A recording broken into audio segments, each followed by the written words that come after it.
Olá, boa noite a todos. Eu sou o Fábio Nascimento, aluno do curso Bacharelado em Engenharia Civil do Instituto Federal de Ciência e Tecnologia do Ceará, campus Fortaleza. Estou apresentando esse trabalho para a disciplina de ênfase em portos, aeroportos e ferrovias.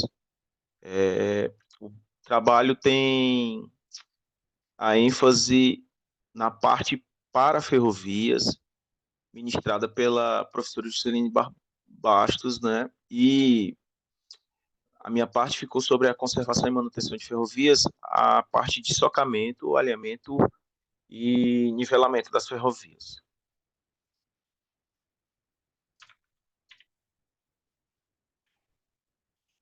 É o seguinte, inicialmente deve ser realizada uma inspeção inicial na ferrovia, né? Antes de realizar o trabalho. Os trechos onde serão verificados para ver se não tem nenhuma anomalia, componentes faltantes, defeitos, para incluir no plano de trabalho de manutenção. Outro fator na inspeção inicial é retirar todo o lixo e distribuir tudo, todo o lastro, né, que tiver em excesso, né, toda a brita aí que tiver espalhada, retirada de sujeira, lixo, que é bem comum nas ferrovias. E o próximo passo é você realizar buracos, né? Você deve aberto em pontos aleatórios dessa superestrutura para você, né? Você vai abrir esse buraco e verificar se está contaminado, né? E você deve verificar essas passagens de composições ferroviárias para a gente identificar como é que está a questão do desnivelamento dinâmico da ferrovia. A gente deve aproveitar e identificar os horários corretos que as composições vão passar ali naquele trecho e você deixar demarcado, como vocês podem estar identificando aqui, o medidor, o verificador de nível, né? Aqui, como tem um vídeo, vou passar para vocês. A composição vai passando, os niveladores aqui marcando o nível com as cunhas, ou depois você vem e verifica com o paquímetro. Isso é parte da inspeção.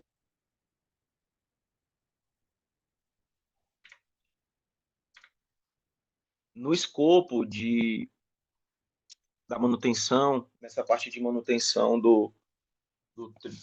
da via férrea, no questão de socamento, alinhamento e nivelamento, a gente tem que medir a referência do trilho, medir o desnivelamento do trilho, escolher um trilho de referência, medir os erros de desnivelamento, medir os pontos de elevação, calcular o desnivelamento total dos trilhos. É, depois de você, depois desse passo, a gente vai para a parte de medir a referência do trilho. É importante, a primeira coisa é verificar o padrão de entrevias, né? A cada 10 metros, a gente deve anotar e verificar a medida padrão dessas vias, né? Você deve marcar essas dimensões em um ponto fixo, né? De fácil visualização da via. Como vocês podem estar observando aqui, acima do boleto, na alma do trilho, tá aqui a marcação do, da medida padrão entre vias. A cada 10 metros a gente deve fazer essa medida. E depois a gente deve encaixar os medidores de nível para verificar esse desnivelamento. Nesse caso aqui, é aferição de desnivelamento dinâmico. Ele é instalado do lado dos dormentes, né, sem tocar os dormentes e distribuído em ambos os trilhos. Outra coisa, esse medidor ele não pode tocar no trilho.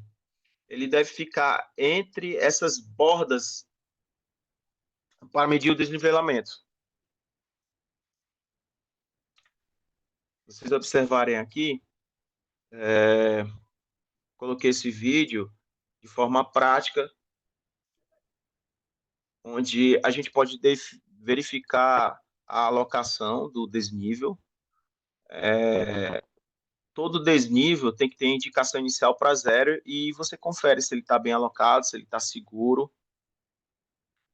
Ele, após a composição ferroviária passar, a gente verifica essa cota de desnivelamento, né? Você usa uma cunha, vocês podem observar aqui, uma cunha graduada, ou então um paquímetro, né? Para ser uma aferição mais assertiva.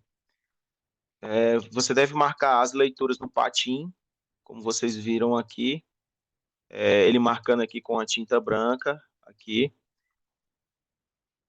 Você marca no patim do trilho, e após essa composição passar e você verificar esse nível de desnivelamento aqui, como ele está vendo, ó, você marca e retira e coloca mais à frente. Você repete esse procedimento ao longo do trecho que você definiu. Por exemplo, 24 medidores como este, você consegue fazer ao longo de 12 dormentes, e assim por diante. Se vocês identificar, eles não podem tocar, né? Não podem tocar. E aqui, depois que a composição passar, é colocada essa cunha, né? E aí você faz a marcação aqui no patim, como você está vendo aqui no vídeo, e aqui também. Agora, você tem que escolher também um trilho de referência. Como é que é essa escolha de trilho de referência? É o seguinte,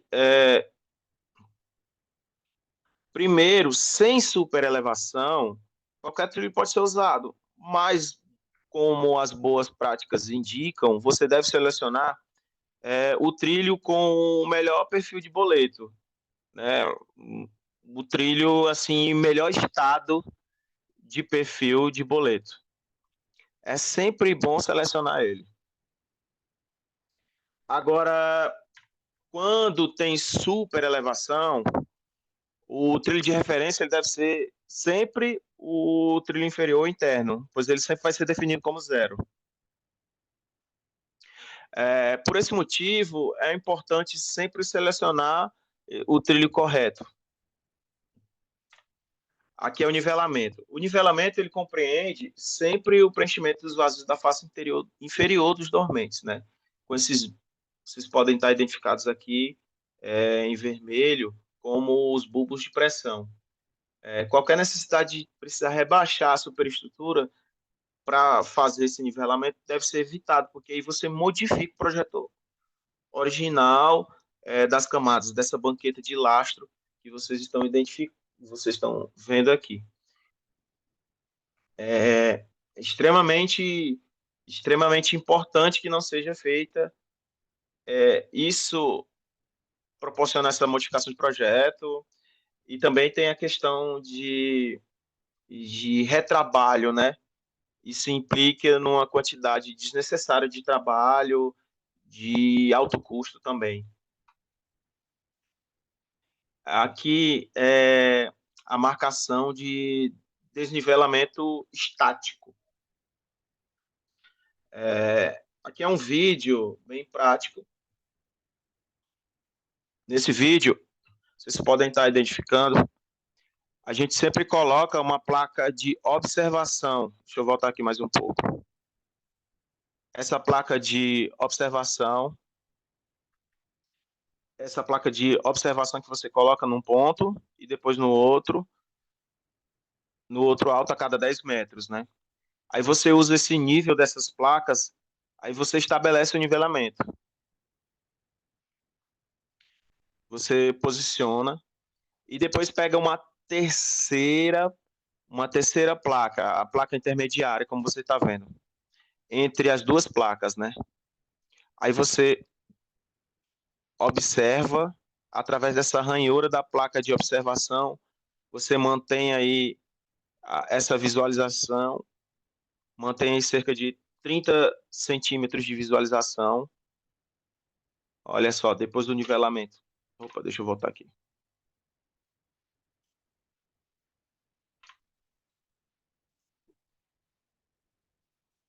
Pronto. Você visualiza nessa ranhura, mantendo os olhos aproximadamente a 30 centímetros de distância. Aí a gente tem que ter um assistente, como vocês estão observando aqui, para ajustar esse calibrador aqui da placa intermediária até você conseguir visualizar as três pontas pela essa ranhura. Você tem que pela ranhura identificar as três hastes, né? As três hastes por aqui, ó. Como esse rapaz está verificando. Tem que verificar a dele, a intermediária e mais uma, que é a de referência.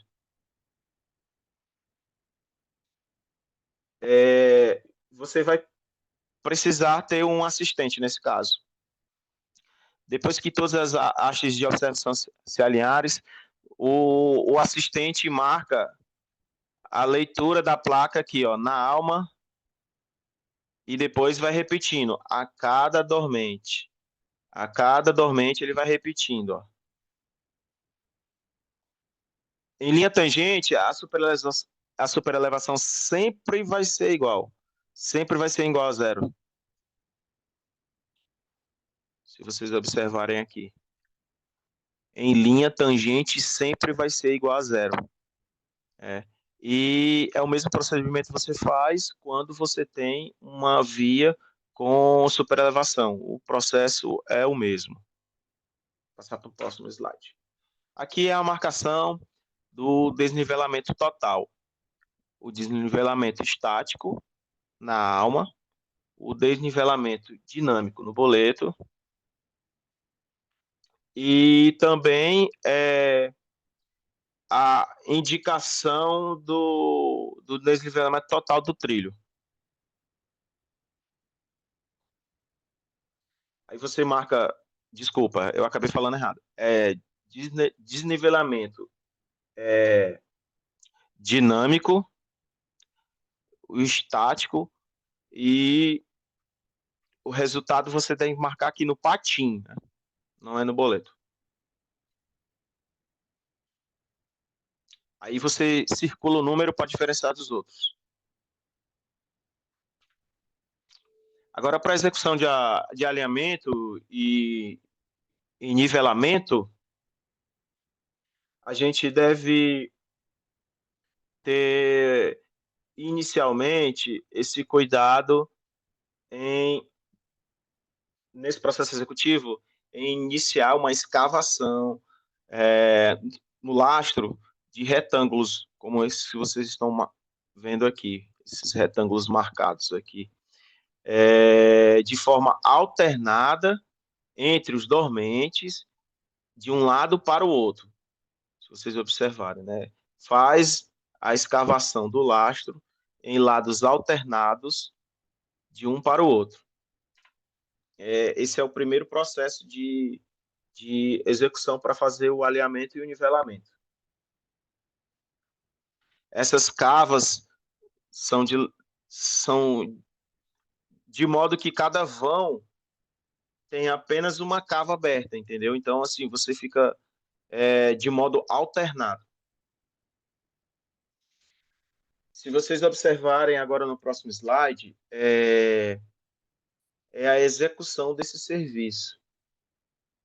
Com auxílio de um macaco, feito a elevação do trilho, que você está observando aqui, ó, é feita essa elevação do trilho, e aqui está as hastes de nível, para poder você identificar e manter ela em nível, você macaqueia até alcançar o nível correto do trilho.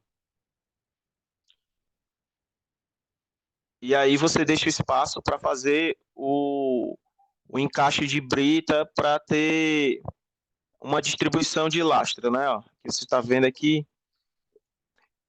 Você deve fazer essa distribuição de maneira uniforme, né? Sobre esses vãos que você vai erguendo. Tudo sempre na faixa inferior de todos esses dormentes, né? É cerca de 37 centímetros, né? Isso assegura que esses lastros, eles mantenham esses bulbos de pressão. Aí você, depois, retira os macacos, como você está observando aqui, verifica novamente o desnivelamento. Deixa eu voltar aqui. Olha só aqui, o operário aqui, retirando aqui, ele vai fazer esse movimento, né? Olha só, ele faz esse movimento, macaqueando o trilho para chegar no nivelamento. O nivelamento através desse operário aqui, verificando pelas ranhuras o nivelamento. Depois dele erguer, é feita a composição abaixo do trilho e dos dormentes com o lastro de brita. Aí verifica o desnivelamento e depois é importante esperar esse assentamento gradual. As próprias composições, ao passar, eles vão, eles vão, eles vão, como é que eu posso estar dizendo? Eles vão realizando o próprio socamento desse lastro, né? É sempre bom observar a passagem. O nivelamento pode ser bom no início, mas o assentamento do novo material ele vai ocorrendo assim gradualmente, né? Depois a gente cobre as cavas abertas, né? E restaura a banqueta, né? Que a gente chama essa banqueta de lastro, conforme a especificação técnica que você está observando aqui, ó. Você faz aqui essa recomposição daquelas cavas iniciais da banqueta de lastro com a mesma brita. Esse aqui é uma composição para os níveis de junta, né?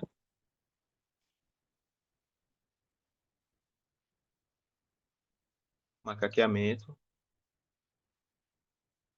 distribui uniformemente, verifica-se o nível, completa a área abaixo dos dormentes, como você está observando aqui, e depois retira, retira o macaco. É importante depois da execução deixar a área de trabalho limpa e retirar todo o material, equipamentos que foram utilizados, né, de toda essa área de domínio da ferrovia para que não haja nenhum acidente. A primeira inspeção você realiza depois de 48 horas de execução e a última inspeção é após 7 dias. Como observado, a via férrea tem que possuir passagem de composição, porque sem essas passagens de composição, fica difícil aferir a verificação desse nivelamento e do socamento realizado, do alinhamento de trilhos. Então, se as áreas são áreas ermas e que não há tanta passagem de composições, então deve ser aumentar esse prazo de inspeção, dobrar de 7 para 14 dias. É, é sempre aguardar essas, essas composições carregadas de preferência, né? E as referências bibliográficas de um site internacional, a versão original, onde eu realizei a adaptação. Muito obrigado a todos.